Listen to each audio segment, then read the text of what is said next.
Padilla afirmó que el proyecto de ley para fusionar el MESID y el Ministerio de Educación no será retirado del Congreso Nacional. Aclaró que la iniciativa sigue su curso legal y que el gobierno busca mejorarla a través de una nueva propuesta de reforma integral, desmintiendo rumores sobre su cancelación. De ese y otros temas conversamos ahora con Rafael Santos Badía, ministro de Educación Superior, Ciencia y Tecnología. ¿Qué tal, ministro? Bienvenido. Hola Ángelo, ¿cómo está? Bien, Roberto, saludos. Ministro, ¿cómo está? muy bien, estamos todos muy bien y de entrada agradecerle a usted pues estar aquí con nosotros. Primera pregunta con la que vamos a comenzar esta conversación es que se ha hablado en los medios de comunicación de fusión, integración, reestructuración. ¿Qué es lo que realmente está pasando con el sistema educativo dominicano y cómo va? Porque tenemos ya unas semanas, unos meses hablando de este tema. Bueno, tenemos casi 2 años hablando de ese tema. Primero, el presidente sometió al Consejo Económico y Social o al Congreso de la República un proyecto de ley para fusionar los ministerios de Educación, Ciencia y Tecnología, MESI, y el Ministerio Minero. Hubo reacciones, esas reacciones calaron en el seno de la opinión pública y ese proyecto en principio se detuvo. Y se hizo otro proyecto que solo se ocupa de la parte administrativa, de fusionar el MESI con el minero. Tiene 16 artículos y esa fue la parte donde hubo más reacciones negativas. En medio de esa situación, el presidente me designó ministro de Educación Superior, Ciencia y Tecnología el pasado 10 de febrero. Cuando lo hizo, porque yo vi el decreto en la prensa, él me había dicho que me iba a nombrar, pero había pasado un mes y pico de eso. Pero la noche que salió el decreto, yo le dije, presidente, yo tampoco estoy de acuerdo con la fusión. Claro, Usted no está de acuerdo con la fusión, ministro. la fusión vista como un acto administrativo, Ya. o de poner el MESI, que es toda la educación superior, la ciencia y la tecnología, como si fuera un furgón que se le engancha a una locomotora llamada minero. Con eso yo no estaba de acuerdo. Yo estoy de acuerdo con una transformación de la educación. Se lo expliqué al presidente, porque él me dijo, ¿con qué es que tú estás de acuerdo? Yo le dije, presidente, hay que transformar la educación dominicana. Hay que cambiar la escuela dominicana. La escuela dominicana tiene que cambiar desde preprimaria hasta la salida universitaria. Toda la ruta de la educación tiene que ser transformada. Primero, para no seguir hablando de la inmortalidad del cangrejo y del poder curativo de los yaniqueques. Para no seguir los muchachos sin aprender a leer y escribir, no entienden lo que leen, no saben explicar lo que aprenden y cuando llegan a mitad de carrera la tienen que abandonar por incompetencia o por crisis económica. Entonces esta reforma es el nuevo relato, la nueva narrativa y la única narrativa del gobierno. El proyecto de la fusión quedó donde está, en una gaveta. Como el proyecto de fusión está durmiendo el sueño de los justos. Sí. Y estamos trabajando en una transformación del sistema educativo dominicano. Excelente. Preguntarle, ministro, en estos días, bueno, hace ya unos cuantos años, a raíz de los cambios que hemos tenido a nivel social, casi todo el mundo habla de educación y se hacen ofertas y se hacen sugerencias en torno a mejorar la educación, que el STEAM, que el modelo de educación, y se ha tornado, reitero, en un tema de debate común, porque estamos viviendo en una época que no va a cambiar, que ya cambió, nos está incluso pasando por encima. Nos gustaría saber cuáles son algunos de los aspectos. Sabemos que esto, por supuesto, se va a llevar a peritaje, es un proyecto amplio, no se va a modificar de la noche a la mañana, pero cuáles son algunos de los aspectos, además de los que ya citaba, que se van a introducir en este nuevo proyecto de reforma integral a la educación en República Dominicana. Primero, hay que, en el nivel primario, enseñar a los muchachos a tomar un dictado, caligrafía, ortografía, lectura comprensiva y gramática. Además de enseñar a leer y hacer cálculos aritméticos. Luego vienen otras materias que irán escalando de acuerdo a los grados que los muchachos vayan pasando. Pero nosotros tenemos hoy yo no llamo una amenaza, digo una realidad. Se van a perder más de 90 millones de empleos que no se van a necesitar. Ese es lo que puede llamarse el cambio tecnológico, la cuarta revolución industrial. En el Infotep lo entendimos muy bien y por eso tuvimos éxito, porque el Infotep comprendió que no podía seguir solo formando muchachos que supieran hacer bizcocho. Necesitábamos inteligencia artificial, robótica, ciberseguridad, computación en nube, análisis de datos, manejo de drones. Y toda esa nueva currícula ahora hay que llevarla al Ministerio de Educación. Comenzando abajo con pedagogos. Buenos pedagogos, es decir, hay que entrenar a los maestros en la parte más tradicional de la educación, que es enseñar a leer y a escribir bien, y en la parte digital, que es aprender a utilizar los medios inteligentes. Entonces, ese sistema educativo que nosotros estamos proponiendo para preparar el capital humano que permita duplicar el tamaño de la economía al 2036, tiene que ser una reforma hacia el futuro. No puede ser una escuela del siglo XIX. Por eso es que la gente se frustra cuando le hablan de reforma educativa, porque vienen con los mismos planes, los mismos pedagogos, los mismos expertos, comillas, y hablan de la misma cosa. Pero nosotros ahora tenemos que pensar primero en la singularidad. ¿Qué quiere decir la singularidad? Cada muchacho tiene una forma de aprender, intereses propios, y la educación tiene distintas velocidades.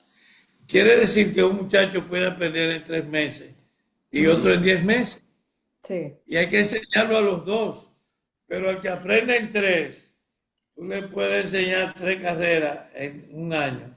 Y al que aprende en 10 meses, tú lo vas a llevar a su velocidad. Segundo, tiene que ser un sistema educativo con distintas salidas, como la parada de los metros, de los teleféricos, donde cada parada tiene que tener una certificación y un título para que si el muchacho se desmontó, por ejemplo, en el segundo teórico, cuando salga de ahí, pueda conseguir un trabajo de calidad. Quiere decir que la educación tiene que estar combinada con la formación técnico-profesional. En tercer lugar, existe un método que se llama andragógico, pero que quiere decir sinergia, esfuerzo concentrado, una materia cada vez. ¿Por qué hay que dar 7 materias en un semestre o en un año escolar? Al mismo tiempo tú vas a estar repitiendo toda la semana aritmética, gramática, historia, geografía, anatomía, cuando tú puedes dar en un mes una, terminada esa, comienza la otra y el esfuerzo lo concentra en una materia. Por tanto, ese cambio en los niveles medio, secundario y universitario, cambiarle al muchacho el pedagogo, que quiere decir conducción de los niños, por el andragogo, que quiere decir un facilitador con habilidades psicointelectuales, que pueda entender las emociones, pueda guiar al muchacho al aprendizaje y hacerlo un técnico, es otro nivel. Y finalmente está el nivel superior universitario, que además tiene la investigación, la ciencia, la tecnología y la innovación. Entonces, lo que hemos propuesto es una narrativa con varias historias cortas. Una historia de éxito, un cuento de triunfo, donde los muchachos consigan la felicidad, aunque no todos sean ingenieros, ni todos sean abogados, ni todos sean economistas, porque yo les tengo una buena noticia a ustedes. La cuarta revolución industrial va a hacer innecesario 40, 90 millones de ocupaciones, que la va a hacer un robot. Entrar a una mina, recoger una basura, limpiar un piso, eso lo puede hacer un robot. Pero van a surgir 50 millones más de empleos de lo que se van a perder.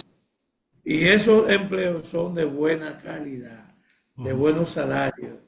Para poder ocuparlos se necesita una formación, un pensamiento crítico y una capacidad. Por ejemplo, las zonas francas dominicanas han aumentado un 30% de exportaciones en artículos industriales.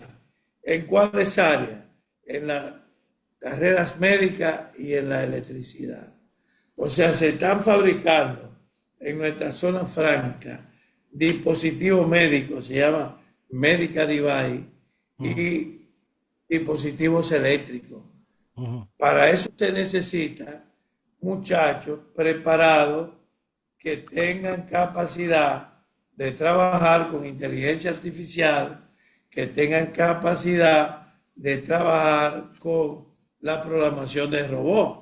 Entonces, esa educación es para los próximos 40 años, no para el siglo XIX. Ahora, que es donde ministro, está. que es donde Sí. está. Yo quería precisar algo respecto a estas carreras a las que están por instrumentarse.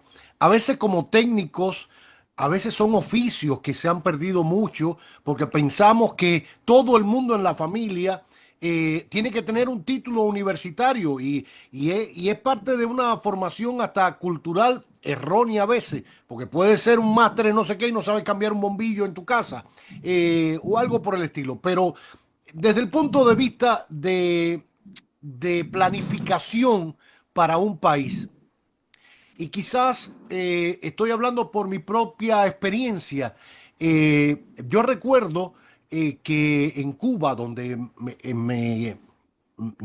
nací y estudié periodismo, por ejemplo, cuando yo opté por entrar a la carrera de periodismo, fueron 3 plazas nada más. ¿Por qué en el año 1989 fueron 3 plazas nada más de periodismo? Porque el Ministerio de Educación, con el Ministerio de Trabajo, etcétera, había calculado que 5 años después, que es lo que dura la carrera, y donde se estima que usted no no se poncha, etcétera, y se gradúa en ese periodo, se iban a abrir 3 posiciones en los medios que existían en la provincia donde yo estaba. Con esto, ¿qué quiero decir? Estamos preparados para planificar un poco esta fórmula de necesidades, estudios, empleos en el país. Lo digo porque usted lo decía ahorita, hay una cantidad de gente que se gradúa de abogados, que arma un bufete en cualquier esquina, que usted da una patada y salen 500 abogados. Sin embargo, hoy llegaron aquí una empresa que quiere lanzar unos cohetes al espacio desde Oviedo y no tenemos los técnicos suficientes para respaldar eso. O tenemos una industria minera importante en el país con nuevas y grandes posibilidades y sin embargo hay pocos ingenieros mineros. ¿Cómo trabajar esa planificación sin que se vea que el Estado quiere, ni que es comunismo, ni que nada, sino que hay una planificación y organización del sistema? ¿Es posible? ¿El Ministerio de Educación Superior puede trabajar eso con las universidades, aunque sean privadas?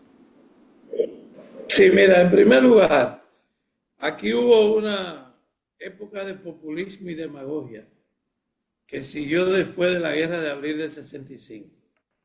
Se le hizo creer a todo el mundo que podía tener una carrera universitaria. Y ese populismo hizo mucho daño. Porque en los países desarrollados, y en Cuba yo lo vi en los politécnicos, mucha gente hace una carrera técnica media y vive bien. Sí. En Alemania, en España, Suecia, Corea, Japón, el 55% de la población es técnico medio y hay un 20% que cursa una carrera universitaria superior.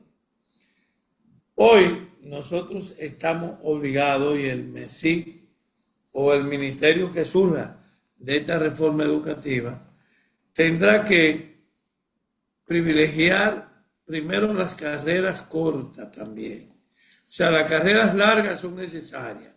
Se necesitan PhD, se necesitan máster en ciertas carreras, pero se necesitan técnicos superiores para los empleos que están surgiendo en el país. Por ejemplo, todo el tema de la energía renovable, que ya en el país tenemos más de un 50% de energía renovable y que de esa guerra que todavía yo no entiendo, pero estoy todos los días rogándole a Dios para entenderla. Sí. Pero esa guerra va a surgir, que se va a ampliar la energía renovable. Solo van a faltar las baterías que ya se están fabricando para acumular la energía que produce el sistema solar. Entonces, ¿qué técnicos van a trabajar eso? Pero también necesitamos mecánicos de avión, porque ya nosotros tenemos líneas aéreas en República Dominicana. Necesitamos pilotos, necesitamos manejadores de drones.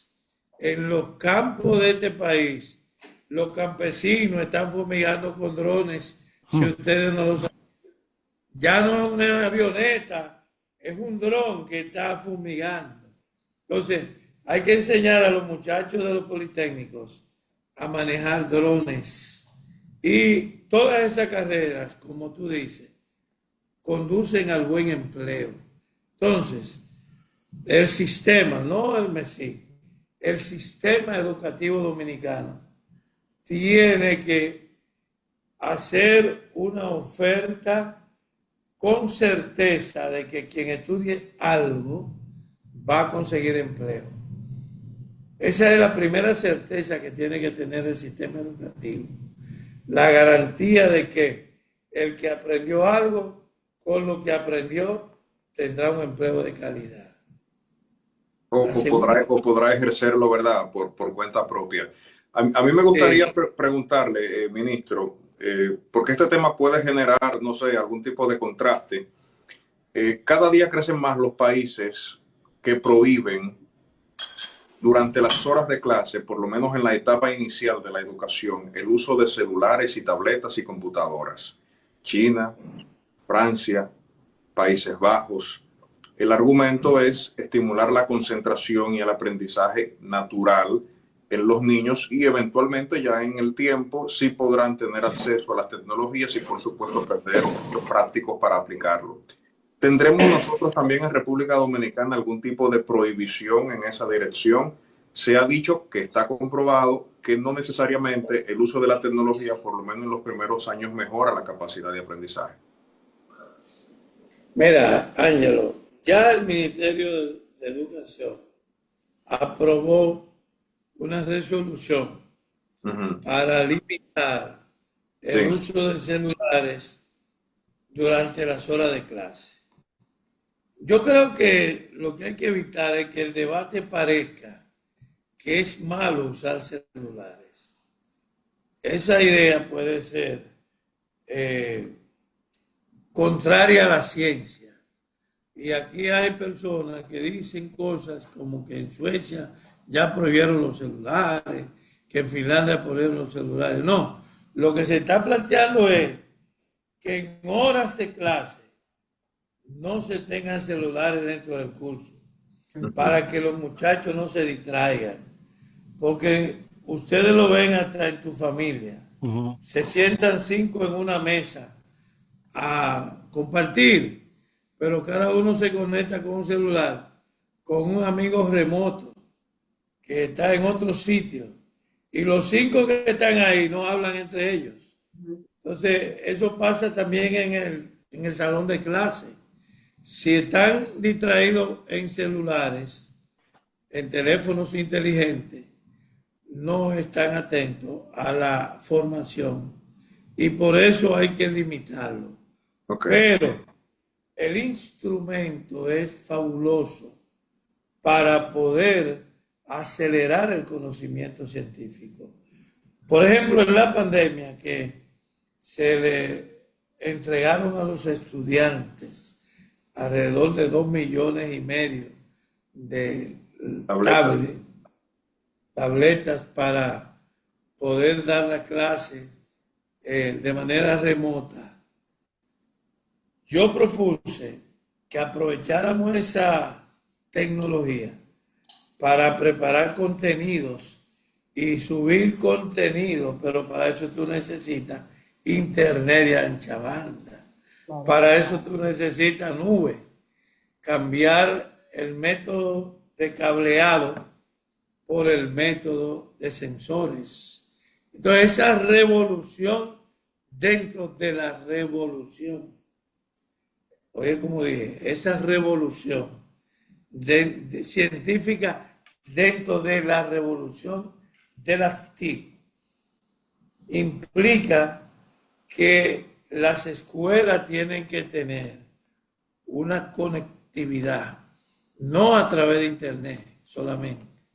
Internet debe ser como el riel, pero tiene que haber una conectividad a través de nube que permita ver los salones de clase desde un 5G, desde un centro de control, donde tú estés cuidando la seguridad perimetral del recinto, estudiando lo que dicen los profesores en el aula y corregirlo si dicen cosas incorrectas. Entonces, todo eso se puede hacer con tecnología. Por tanto, lo que hay que evitar es que en los cursos de los grados inferiores, donde los muchachos tienen que aprender la lectoescritura, donde tienen que aprender gramática, donde tienen que aprender caligrafía, donde tienen que aprender ortografía, lectura comprensiva. En eso el celular no te ayuda tanto y Cierto. es mejor dejarlo afuera. Ministro, de manera realista, ¿cuándo estiman ustedes que puede entrar en vigencia esta reestructuración, este nuevo sistema para la educación dominicana? Y Segundo, ¿qué pasará con las cabezas de ambos ministerios una vez esto entre en vigencia? ¿Van a ser coministros, viceministros? No sé si se ha conversado ese punto. La verdad que tú eres sumamente acuciosa. Vivaracha esa muchacha, esa Me periodista. obligaste, me obligaste a llegar al tema con dos preguntas fundamentales. Muy bien, Felicitarte. muy bien, gracias. Esto Responda. tiene, Ajá. esto tiene un tiempo que hay que hacerlo. Porque primero es la reforma de la ley. Es una ley para un nuevo sistema educativo y estamos calculando un tiempo no mayor de 6 meses. No mayor de 6 meses. Como un poco ambicioso, ¿no? Y eso implica elaborar un anteproyecto de ley, hacer una consulta nacional a todos los actores de la sociedad, las fuerzas vivas, como diría Balaguer, y el Congreso aprobar una ley. 6 meses. Ahora, después de eso viene una transformación curricular, Ujú. porque no hacemos nada con la ley nueva si vamos a seguir con el currículo viejo de los yaniqueques y los cangrejos, como dije ahorita. Por tanto, la transformación curricular puede tomar un año después que la ley esté vigente. Fíjate tú cómo tú me llevaste a aterrizar y me hiciste la segunda pregunta. ¿Y qué van a hacer con los dos ministros? Bueno, este es un sistema que puede armarse preservando los subsistemas, Ujú. podría ser de esa una forma. El subsistema de educación preuniversitario, con un viceministro que lo dirija. El subsistema de educación superior, ciencia y tecnología, con un viceministro que lo dirija. Y la formación técnico-profesional, que tiene dos dimensiones. Una, la que es educación técnico-profesional, que es la que se da en los politécnicos, Ujú. o sea, educación técnico-profesional y la formación de técnicos, que es la que imparte Infotec. Entonces, esos tres subsistemas podrían tener un ministro, si ese fuera el modelo que se elija, que es un ministro como una especie de coordinador de todo el proceso. Pero tú me adelantaste 6 meses con esa pregunta. Me llevaste lejos, porque nosotros hemos dejado para último dos temas. El tema de la estructura Ujú. Mm. y el tema del financiamiento. Una educación mala, hasta el 2% es mucho. Una educación de baja calidad, hasta el 2% del PIB es demasiado. Nosotros hemos desperdiciado 250 mil millones de dólares en una educación cuya calidad no mejora. En cambio, una educación buena, de calidad, que forme buenos técnicos y profesionales superiores, hasta un 6 es poco. Ujú. Hasta un 6% del PIB es poco. Entonces, hemos dejado para último el gobierno de ese sistema y el financiamiento de él. Y estamos trabajando en los contenidos de cómo la ley va a resolver el problema de los niños de 45 días de nacido que entran a un CAIPE y tendrán experiencia de socialización. Y esa experiencia de socialización con otros niños es: no me arrebate el biberón, no aruña al otro niño. O sea, eso es una experiencia de comenzar a domesticar el Homo sapiens, Ujú. que está ahí con todas sus posibilidades de ser un niño violento o un niño elegante cuando sea adulto. Entonces eso comienza en el CAIPE. Luego en preprimaria viene la parte de las enseñanzas de los aspectos de la gramática y los cálculos aritméticos. Luego vendrán los otros saberes. O sea que lo que tú me preguntaste todavía está en estudio, pero al final se procura una rectoría integrada del sistema educativo dominicano, no que uno esté mirando para Bonao y otro para Pedernales, porque los sistemas ahora no están dialogando entre sí, no se están integrando y entonces no estamos teniendo los resultados que nos merecemos, que son profesionales de calidad. Así es. Una pregunta más, ministro. El tema de las becas en el exterior. Eh, República Dominicana tiene varios acuerdos con universidades en el exterior. Una parte de esas becas se financian desde el Estado, a veces 100%, otra vez la mitad. Y eso es una actividad que ha pasado, o la rectoría siempre ha estado en el Ministerio de Educación Superior, Ciencia y Tecnología. ¿Cómo está ese tema hoy en día? Por mucho tiempo siempre llegaban a nuestras redacciones quejas de estudiantes que estaban en España o que estaban en otro lado, que si le deben 3 meses, que si le deben 4. ¿Cómo va a funcionar eso?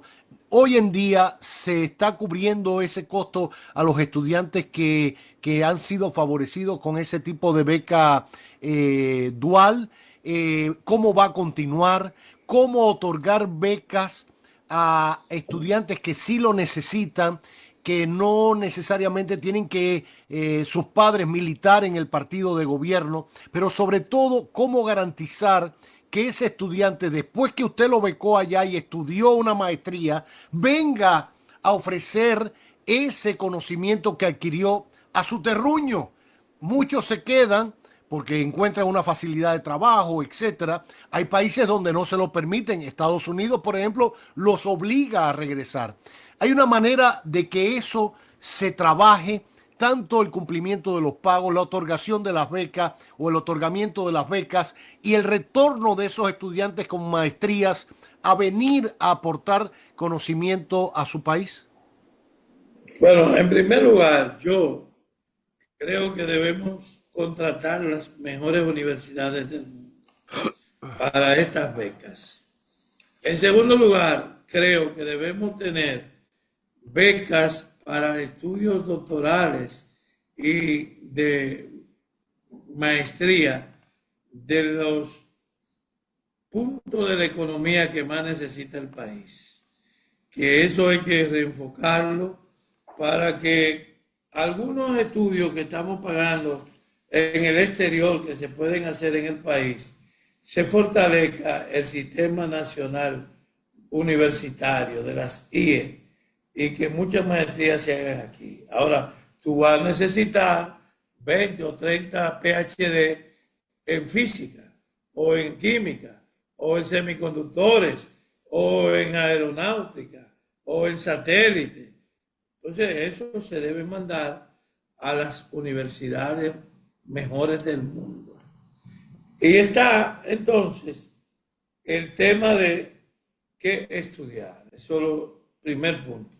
Segundo punto, hay gente que se queja porque no salió, pero hay unos criterios que deben entrar a la plataforma, no deben venir a través de ningún dirigente político a buscar que le den la beca, deben poner e inscribirse en tufuturobecas.com.do.do.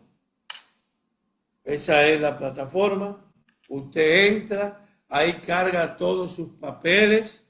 Después nosotros tomamos en cuenta el índice académico, la experiencia de trabajo, la utilidad de lo que usted va a estudiar y si lo ofrecemos, es un protocolo para las becas. Entonces, en tercer lugar está el tema, si el país no puede financiar los profesionales de los países desarrollados, deben regresar, tienen que firmar un convenio de venir a trabajarle 2 años al país, por lo menos 2 años. Y luego quedan libres, se pueden regresar.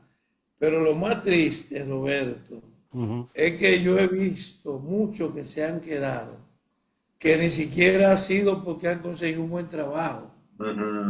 Es porque quieren quedarse en España y allá recogen uva en temporada de uva, cuidan niños de noche, duermen en los trenes, hacen cualquier cosa que nada tienen que ver con lo que el país pagó, solo por el hecho de seguir viviendo en otro país con la esperanza de que van a mejorar su vida. Por eso, el ministro que quede de ese ministerio integrado, o el rector que quede, o el gerente que quede al final de esta reforma, tendrá que hacer una reestructuración en este tema de las becas. Totalmente de acuerdo. Bueno, si no quedan más preguntas, yo quiero agradecerle, profesor, el caballero que ustedes escuchan, ministro, usted me escucha, ¿no? Sí, Ah, ya, perfectamente.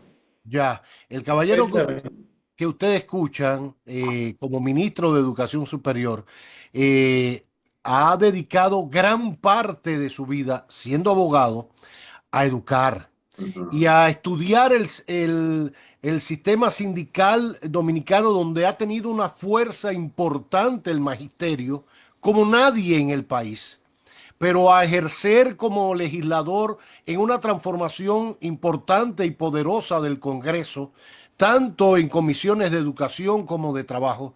Es ese caballero que usted ve hoy hablando para nosotros desde el Ministerio de Educación Superior, Ciencia y Tecnología. Agradecerle su deferencia y estos minutos de la tarde para conversar con nosotros. Siempre a la disposición. Gracias, gracias. Importante experiencia en el Infotep. Lo que dijo ahorita me pareció genial. No es solo para aprender a hacer bizcocho, hay que hacer de todo. Y usted dejó esa gran plataforma para crear técnicos en un modelo que es súper interesante, sobre todo para el modelo de educación y de empleo en nuestro país, porque lo paga una parte el Estado, lo paga el empleador. O sea, es un modelo realmente de formación interesantísimo que ojalá otros países también lo asumieran, como es el Infotep, que hoy, gracias a Dios, está a otro nivel, satisfaciendo sobre todo las necesidades de empleo en muchas ramas importantes del país. Gracias, profesor. Así es, y gracias por invitarme, gracias al equipo. Cuando pasen los 6 meses, Le invitamos de nuevo. yo le voy a decir a el Inés que le hizo la pregunta que vuelva a preguntarle. Un debrief. Sí, yo espero esa pregunta. Gracias, gracias. En exclusiva en este magazine que no tiene nombre.